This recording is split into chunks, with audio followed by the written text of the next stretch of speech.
So I've been building a profitable coaching business since about 2013. It wasn't always profitable, to be fair, but it is kind of now. Based on just my brand of honesty and integrity. Now, there's been some slips along the way, don't get me wrong, and I've certainly delved into some shady marketing techniques from time to time, but for the most part, I feel quite confident in saying that I've been pretty upfront and honest in the style of marketing that I use, what I call ethical marketing. So naturally in the beginning, especially of my business, this caused me some conflict, some ethical dilemmas when it came to sales. I wanted to be really honest, but all the marketing strategies and tactics I was taught often conflicted with those values. I was told to create scarcity even when I had abundance. I was pressured to give time constraints even though there was plenty of time. I was advised to dig into my clients' pain points when they're actually already suffering enough and I don't need to manipulate them. And I thought, surely there's a way to create a business and sell the product or the coaching without selling my soul. There must be a way to make my targets without being salesy or pushy or manipulating in sort of a harmful, deceitful way. And thankfully there is, and today I'm going to share that with you. So today I'm going to give you 14 ethical persuasion techniques, you might call them, ethical marketing techniques that you can use in a business or if you're a sales rep, so that you can sell without going home and wondering if you've just done a deal with the devil and if you've just harmed somebody, or just even feeling just a bit yuck about how it was done, even if it's in the benefit of the client. So selling doesn't have to include manipulation in the negative sense, and gameplay, seduction, lies, pressure, neediness, cut and paste tactics from somebody else, a big focus on money and that kind of a push that comes with that, or selling something you don't fully believe in. You don't have to do any of that. So in this video, I'm going to give you my top tips on how to sell through value-based and relationship-based methods. So that ensures that your client always gets a best deal. So this ensures that your client always gets a good deal and it's in their best interest, and that you're honest and transparent throughout the entire process, as well as building your business and getting the revenue that you need. So not only is this good for your soul, it's actually super effective in creating trust-based, long-term client relationships who will never feel buyer's remorse and leave bad reviews or have a bad taste in their mouth after the deal. They'll never feel pressured or tricked into buying whatever it is that you're selling. And best of all, they always come out of it better than they went in. They'll be glad that this happened. Okay, first, generate leads one at a time by giving freely. Despite what everyone's always told me in terms of marketing gurus and that, I've never really needed to go bulk with my sales approach. Partly this because I do a high ticket coaching service, so I don't need lots of quantity sales, I just need a few quality sales.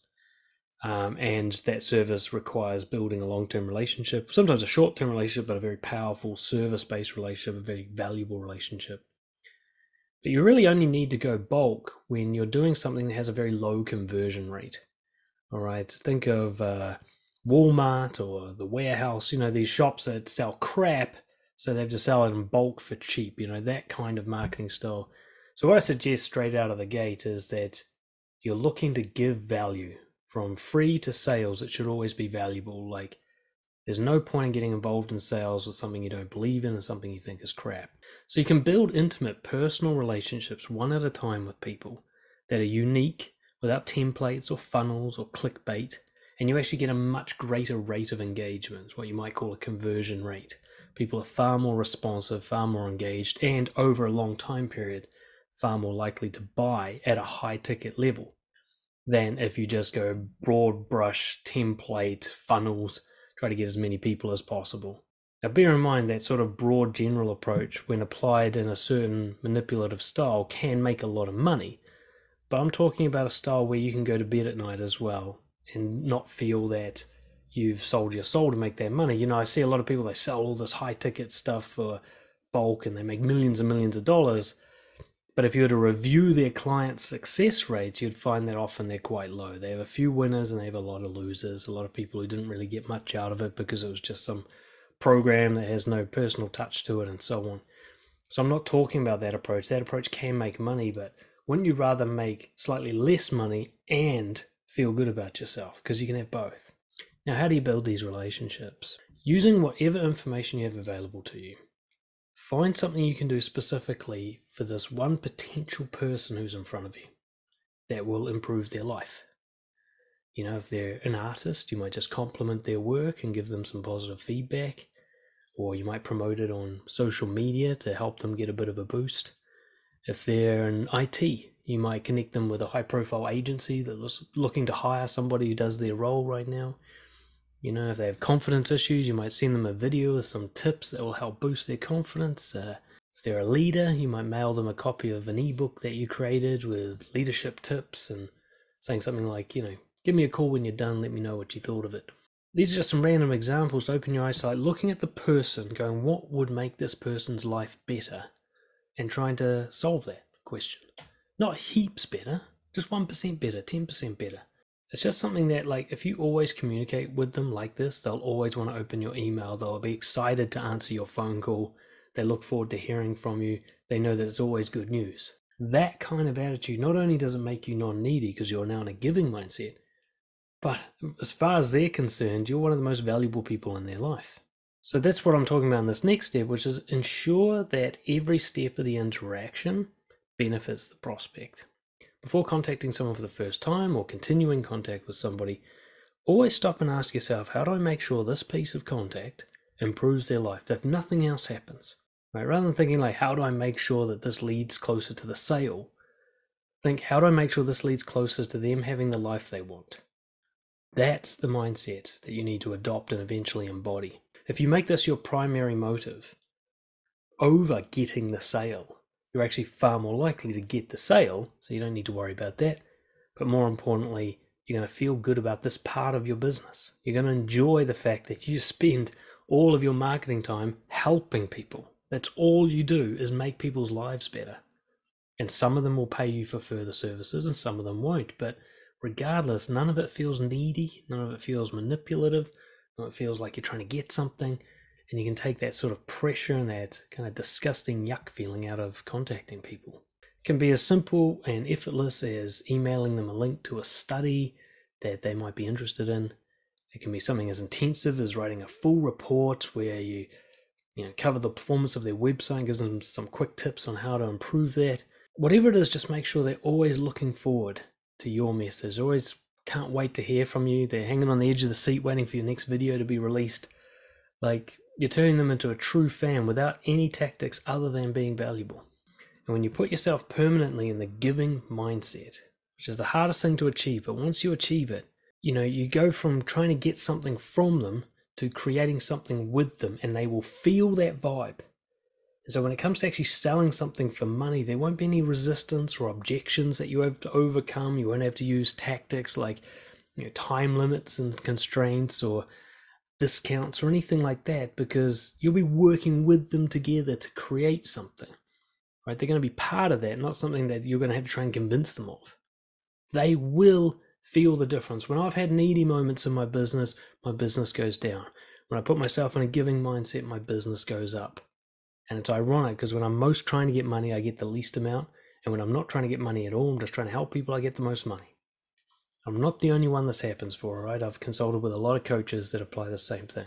Next point, allow them to guide you on what they need. So rather than trying to convince them to buy something, a service or a product that you've already got in mind, focus on exploring what would improve their life. Create with them, okay? Of course, you might have a particular product in mind that you're selling, but stay open to exploring their issues, their goals, their dreams, their preferences, and try to stay outside of the box. Like, what is a way that I can help them achieve what they want to achieve with the various products and services I have available, right? You might need to do something you've never done with any other client before. If you're selling a range of education courses, for example, any sales call should be essentially them telling you which course would be best for them. Through careful investigation of their education needs, they should come to the conclusion about what would help them the most, rather than you trying to force something on them. And remember, this is the hardest thing to get about the giving mindset. Serving them right now might mean referring them on to something that you're not selling. Might be giving them something for free. Might be not working with them and having them work with somebody else. Because if you're really trying to serve them, you're looking out for their best interests, not yours. And this is actually what's best for your long-term relationship. This is why they might recommend you to others, they'll come back to you later. I had an experience once where a person was choosing between me and another coach. I could tell they weren't sure, and I said, well, look, try the other one first. And the other one sucked. And so he came to me instead, and I didn't have to try and sell him. In fact, I kind of pushed him away because at the time I genuinely thought the other one sounded like a better fit for him. I mean, it was cheaper, basically. And he went and tried the cheaper thing, and he found out, you get what you pay for. I don't have to sell anything. He can find out, and I can wait for months and years. I can have a long-term approach to my business rather than like, I've got to make my sales target by the end of the month, which is the neediest approach. If you want both sales and integrity, you got to think long-term. You got to be prepared to wait. Yes, there will be quick sales sometimes, but you got to think of the kind of long-term compound interest on building these relationships. I have clients that come in and out every couple of years. So I've got this kind of cash flow, you could say, of clients that are always just coming back in and out, and I don't have to do anything, but I had to wait to build those relationships. They might not buy from you right now, but what matters is that they think of you as the guy or girl who always has their best interests at heart. As one of my mentors once said to me, make sure that whenever they think of coaching, they think of you, even if they don't think of it for 5 years. Next one, if it's not the product or the service, give it away for free. A mistake that a lot of entrepreneurs make is trying to monetize everything. And you get 1,000 call to actions on every product or service that they sell. I see coaches trying to sell courses and putting ads on their YouTube videos and trying to upsell their coaching with books. And you need to get really clear on the one thing that you're selling, okay? The one main thing that you do well. And then anything else that's valuable, just give it to them. It's something very powerful to give away stuff that other people charge for. I'll give away stuff that you have to pay hundreds of dollars for. I'll just give you that advice for free. I mean, my podcast basically acts as like an online university, and I'm giving away ideas and practical tips there that most people charge thousands for in courses, because it's my coaching that's really my main business, and that's an interaction one-to-one. None of my content can compete with that, and so I don't need to sell my content. While I do have things for sale, I'm trying not to be a hypocrite here, anybody can contact me and ask for those things for free, and they'll get them. And I'll often give them away for free. My first coaching session with someone is always free. Sometimes my second one is too. I make sure that the coaching sells itself rather than trying to sell the concept of coaching. Like, they can just experience it, so they're really sure of what they're getting with no risk. You're not only staying in the giving mindset, you're putting them in that mindset of, man, if this is the stuff he gives away, imagine what the paid stuff is like. And that should be true. That should be that when they pay for it, they're like, fuck, this is even better. Next point, put yourself in their shoes. Your sales reps and entrepreneurs often lack empathy. They get in their own head about what they need and want and get all desperate about it. And they don't even stop to think for even a second, what's it like to be on the receiving end of this? I mean, anybody who's on LinkedIn knows this one. You get all these inboxes on LinkedIn, all these people just mailing you with a sales pitch. You've never heard their name before, and they got a sales pitch in the message. You just read it thinking how did you think I was going to respond to this? Did you think I'd read this and go, oh, okay then? I just read this and just go spam, right? As does everybody else, and that's why it's not working for you. You've never thought, how do I respond when someone messages me like this? You might be shocked at how your leads and prospects feel about your reach outs and your various forms of contact. You might be shocked about how obvious and needy you are.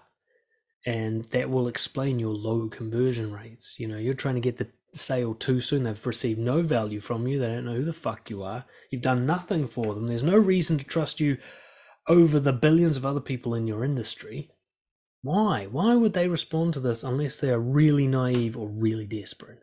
When you have conversations with your clients, record them and then listen back to them afterwards, but from their point of view. What would it be like to be them in that conversation? Does it feel pushy?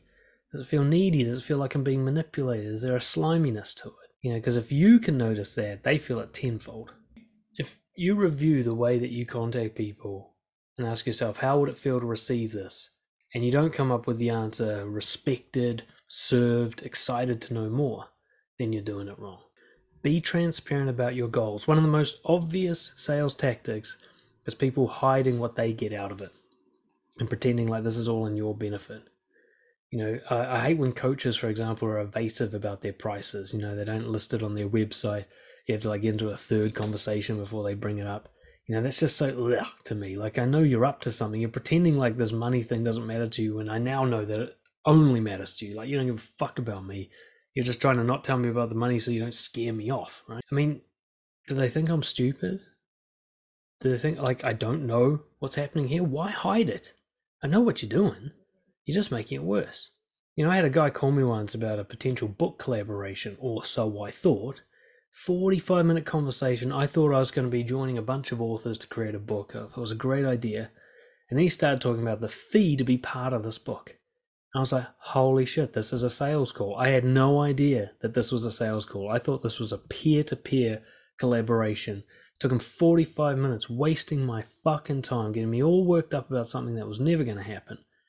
And the funny thing is, if he had been upfront, I might have done it. If he just said, like, you pay to be part of this book, I would have considered it that way. But because he blindsided me with it, I just couldn't trust him. And I'm not going to work with someone I don't trust.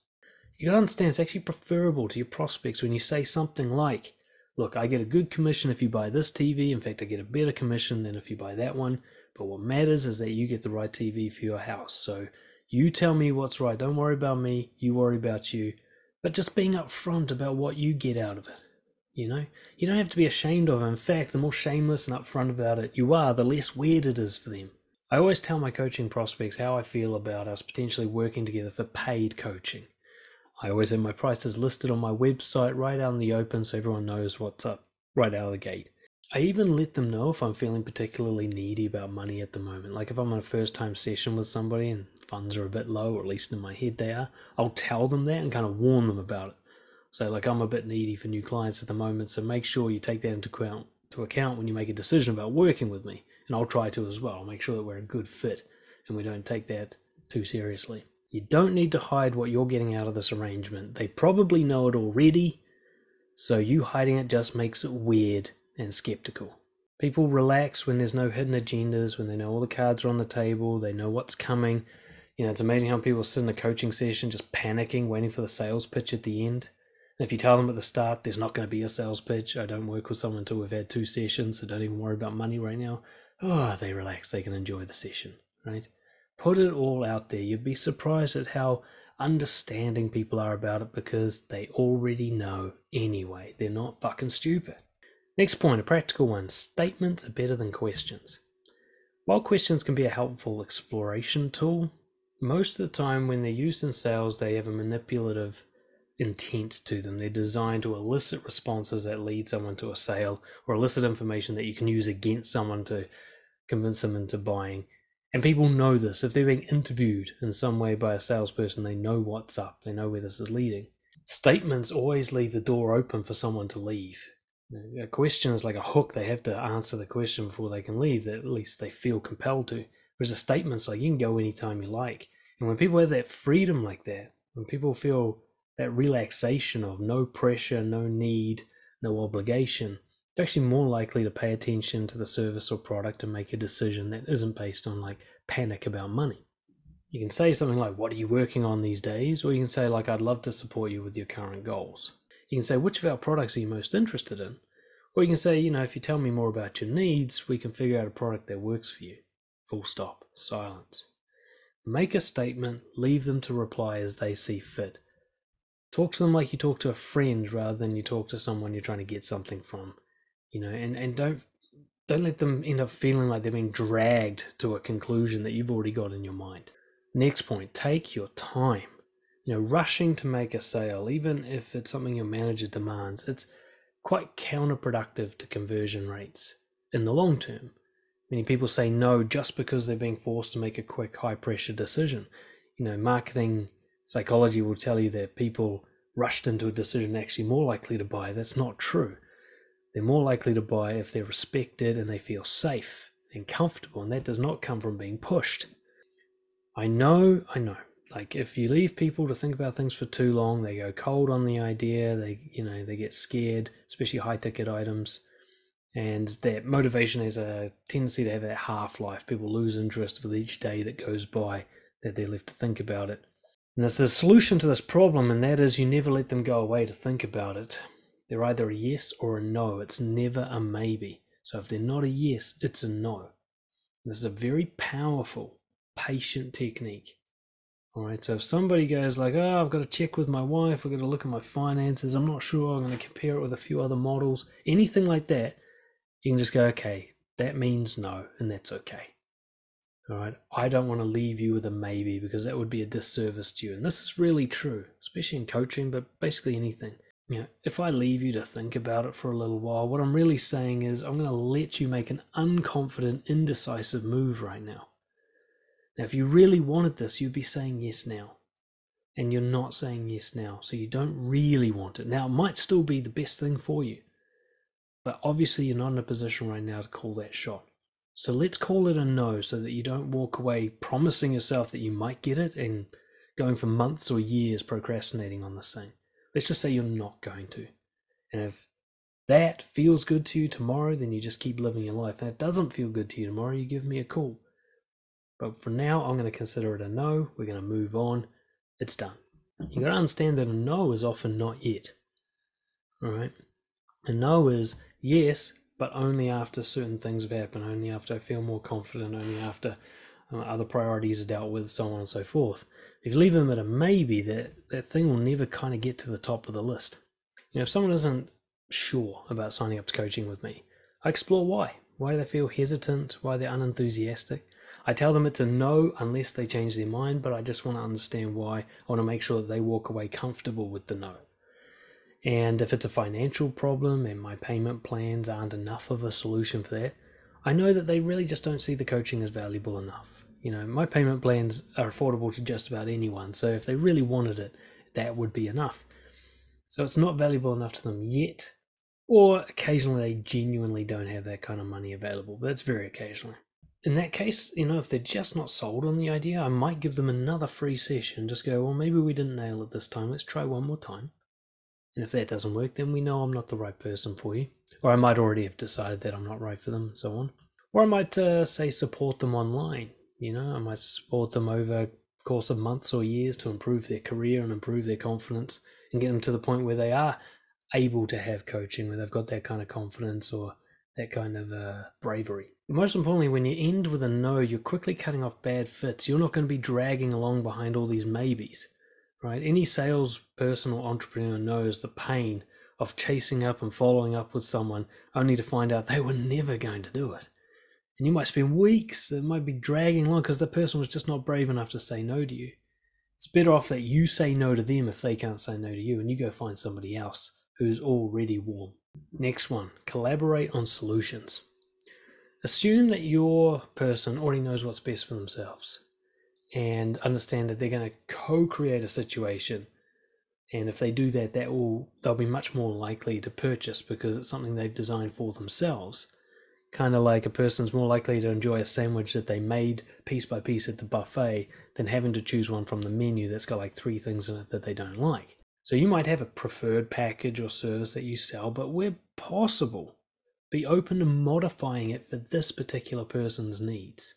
Maybe it's shorter and more intense. Maybe you halve the number of items in the package.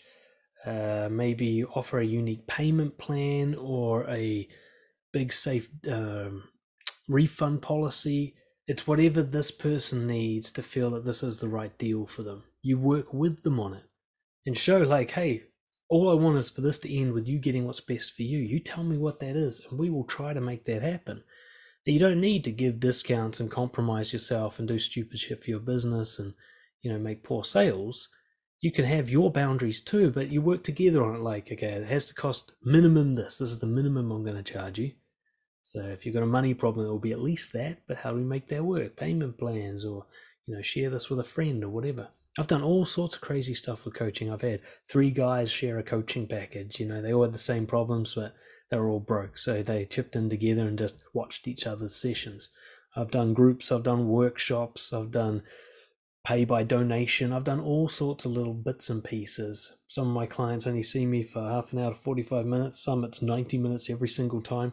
Depends on what they need and what works for them. Get them to tell you what would make them excited about purchasing this, where they would be like, this is the best money I've spent this year. Let them give you that answer and go, okay, how do I make that happen for them? Because that is the real fundamental heart of a good business, is you give them what they want and need.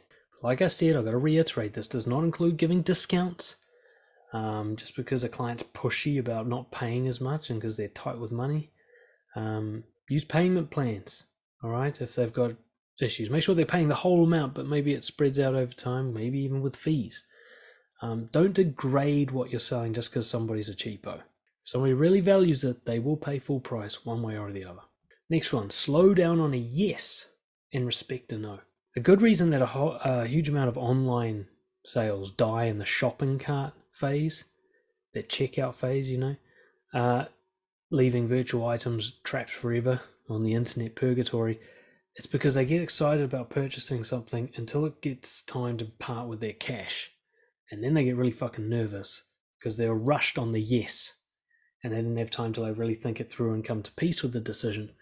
So nothing's more heartbreaking to have somebody quit or request a refund after they said yes to signing up to something or buying something. That buyer's remorse, will cause a lot of salespeople and entrepreneurs heartache, and it comes from rushing the yes, of not slowing down, making sure they're totally okay with it, following through with anything that might come up and ruin this for them. Making sure that they're going to be able to sleep that night and not panic about it. Especially if someone very quickly and excitably says yes, you should be like, whoa there, big fella. Getting a little worked up, getting a little frantic there. Let's just slow this down. I wish that it was that easy. I hope you're that enthusiastic, but I don't want you to put the phone down and go, fuck, what have I done? So let's talk this through. How do you really feel about this? How will you feel about it tomorrow? Really, they will feel so much respect when you slow down, where you're willing to risk the sale to ensure their comfort and ensure that they get what's best for them. Where you're showing like, my long-term relationship with you is more important than this sale.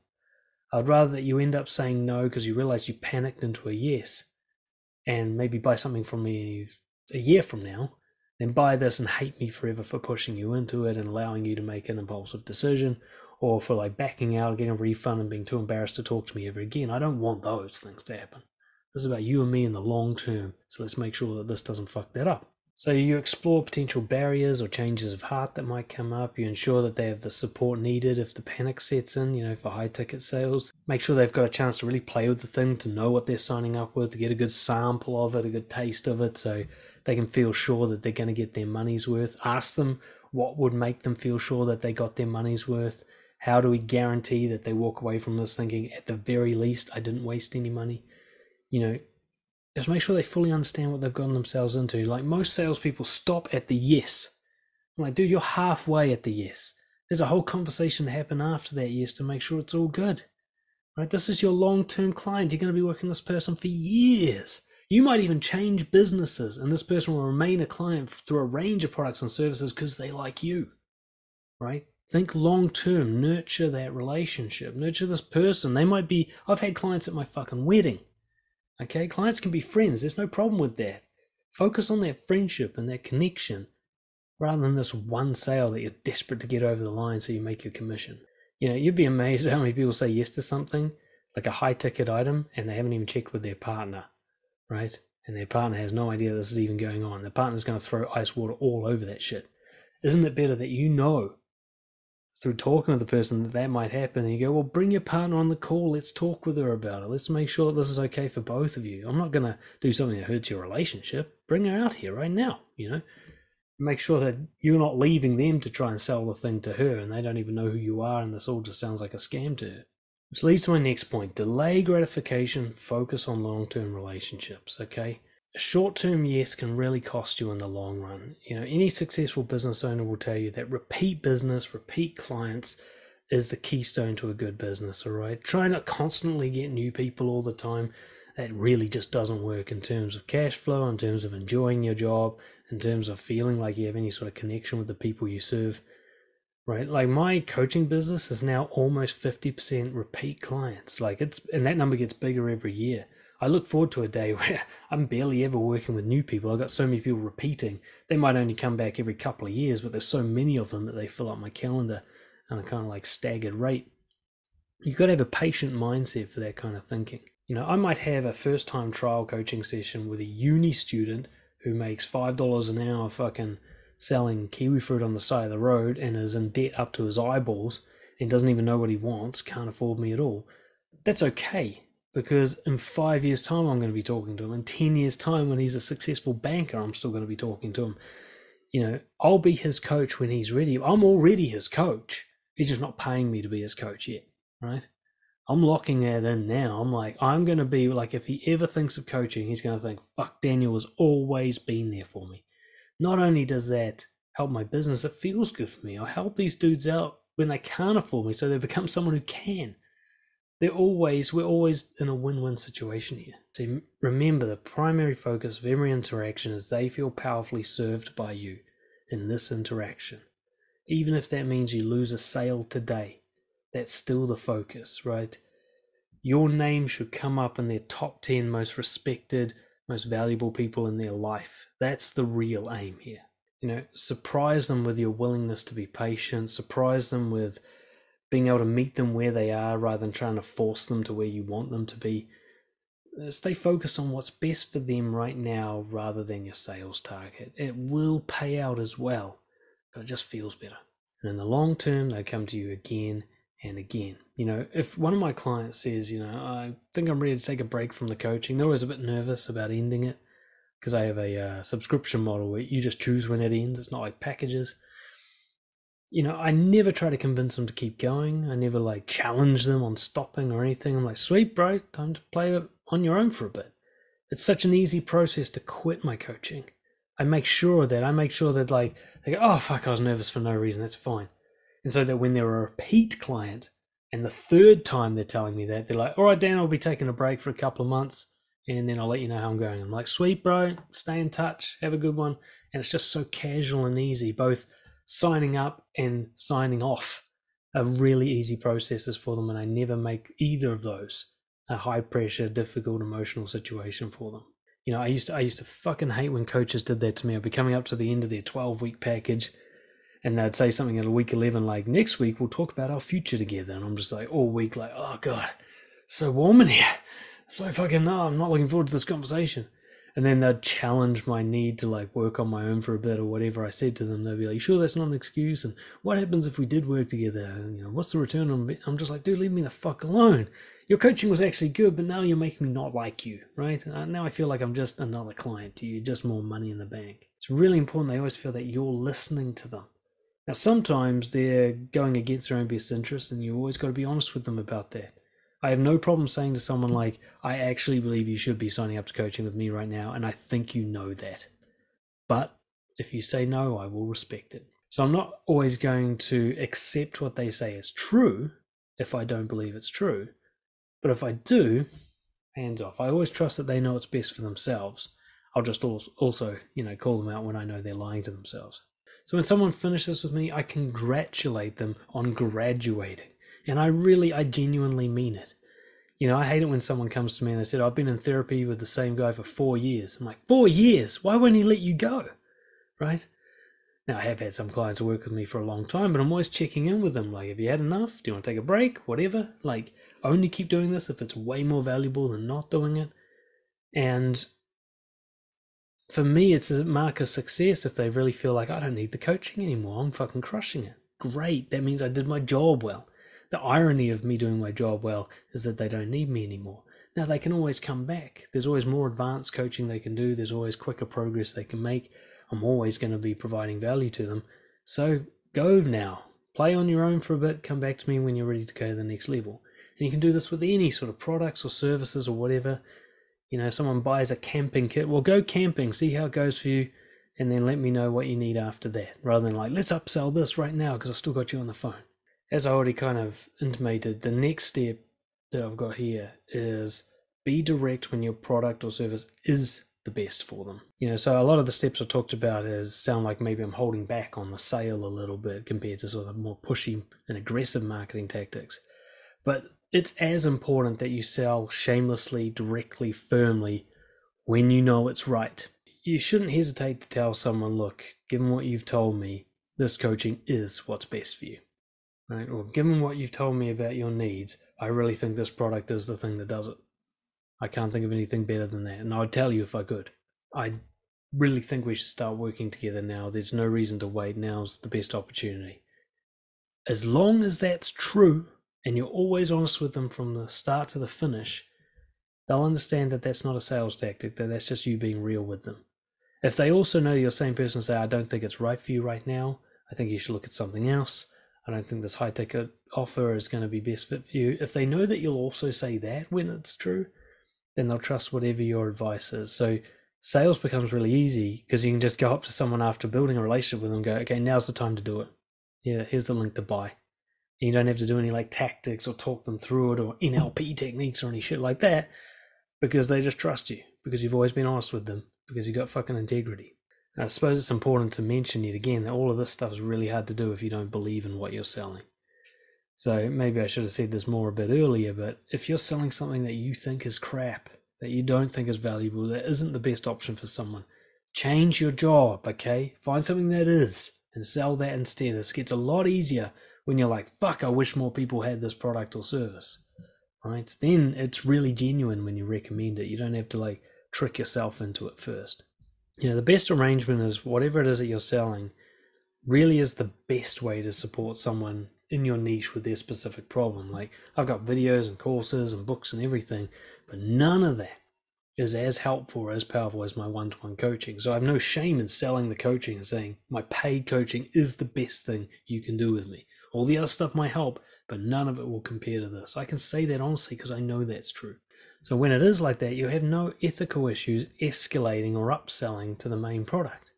You're like, dude, if this stuff is helpful for you, stop fucking around and get the real deal, right? You don't need the half-baked stuff. You don't need it watered down, right? You watch my videos. You're watching one of my videos right now. If this is helpful to you, you have no fucking idea how much better the one-to-one coaching is than this video, right? So I can honestly say, without trying to like sell you right now, that if you really want this sort of shit to work for you, just get in touch and let's have coaching. Why fuck around with the in-between stuff? Next point, stay in touch. Remember, this is about long-term relationships.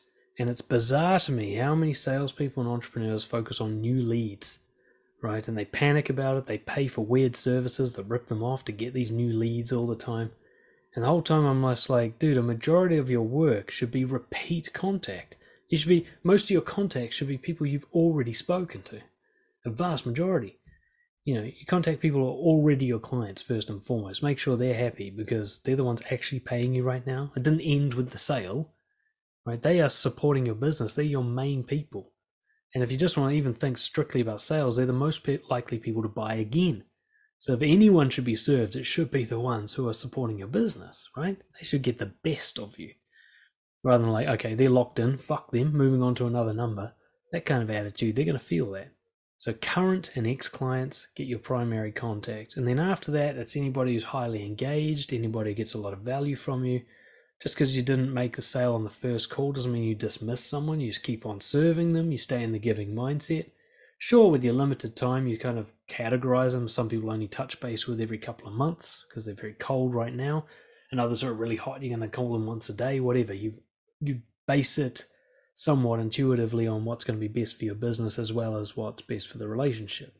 But reaching out to new leads, that should only occur when you've already contacted everybody else and everybody else is like sorted for now and you got to add to the pool. You know, last year I had a client who paid me just under 20K for a year's worth of coaching, and he was an absolute delight to work with. I love working with guys like this. It's the first time he's paid for anything, and I've been in contact with him for 6 years. 6 years ago I met him, and only just now he's become a client. And that is actually a pretty consistent kind of experience for me. About half of my, maybe just more than half of my revenue comes from new clients sort of thing, but the rest comes from these long-term relationships and repeat clients. They're really the bread and butter of my business. Next point, collect feedback. Whether they've just purchased your product or they're in a conversation with you, just regularly ask for feedback. Like, constantly aim to become more valuable to people like them. And not only is this good for sales, but it keeps you in that giving mindset. You become this malleable thing, like, you tell me what works for you, rather than like, I'm going to try and force you to take this thing. And it shows that you give a shit about them, what they want, what they need, what they don't like. And you're like, dude, my business is to serve you. So you tell me, you know what you want, you know what you need. Make this easy for both of us. Now, I was once doing this marketing training course and I reluctantly pumped out an email funnel. I didn't feel good doing it. It felt all slimy and persuasion and blah, blah, blah. And I was trying my best to like inject it with service, but it just really felt forced and faked. And then I had a number of former clients reach out to me with comments along the line of like, oh, what the fuck, dude? That just feels like all the scammy people out there, It feels like you're just doing what those dudes do. And I was like, ouch, because I actually already felt a bit of that. But I'm glad they told me. And that was the primary mover in me for me to make the decision, yeah, this isn't right for me, this approach. I'll go back to what I do. So I stopped doing that because it isn't what served my audience. If you're the product designer or the deliverer of the product, make sure you always consult the audience, your audience, in the design phase. Let them design it with you. If I ever run a group program, it's designed by my audience. I say, what do you want? What should each of the topics be? How should the format be? What would you like the most? And then by the time you go to sell it, it's like all the people who helped you design it want to join in to see how it turned out. It's really straightforward. So those are my top tips for selling with integrity. And of course, if you want to increase your sales and your integrity this year, then stay tuned, because you might be able to work with me. I'm currently kind of designing, like I talked about in that last point, a group program for authentic sales, ethical sales techniques, for sales reps, direct marketers, entrepreneurs, consultants, business owners, anybody who sells the product or the service. Help them increase their sales and their income without decreasing their values and their integrity and their self-respect. So what I'm looking at, let me just have a look at my notes. We're going to be looking at how to connect with new leads, how to approach people personally in a unique and valuable way that gets past all their spam filters without using manipulation. We're going to look at how to attract really interested prospects who genuinely want to connect with you through sort of some easy to create high impact content marketing, which is my specialty, so that you can be sure that they're keen for what you sell and they feel in control of what's going on and that you have fun with the process. Look at how to encourage an honest and unique conversation that escalates quickly, either towards a sale or at least towards a long-term relationship that you both find valuable and that you both enjoy, possibly even a friendship. And learn how to sell without using any sales techniques, just serving, showing the merit through the proof of the thing, building trust ethically, without having to convince them to buy. Looking at how to maintain long-term connections with clients and that feel more like friendships, so that the sales side of your work doesn't feel like you're looking at people as a bunch of numbers, but more like your community that you get to converse with and interact with. You enjoy, you have a laugh on your phone calls, you feel creative in the way you reach out to people to try and improve their life, and you actually enjoy the marketing process rather than just getting a high from the sales.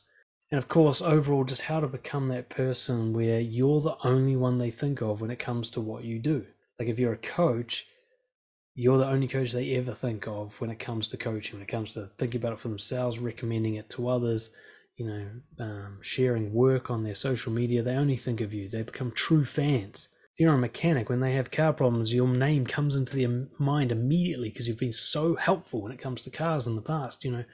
How to create that effect with people without any kind of dishonesty or deception.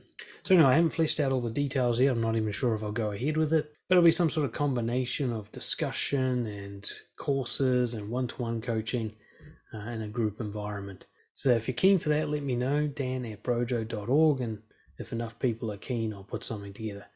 Thank you so much for watching. I hope this was valuable. Let me know your thoughts in the comments below, and I'll see you all next time.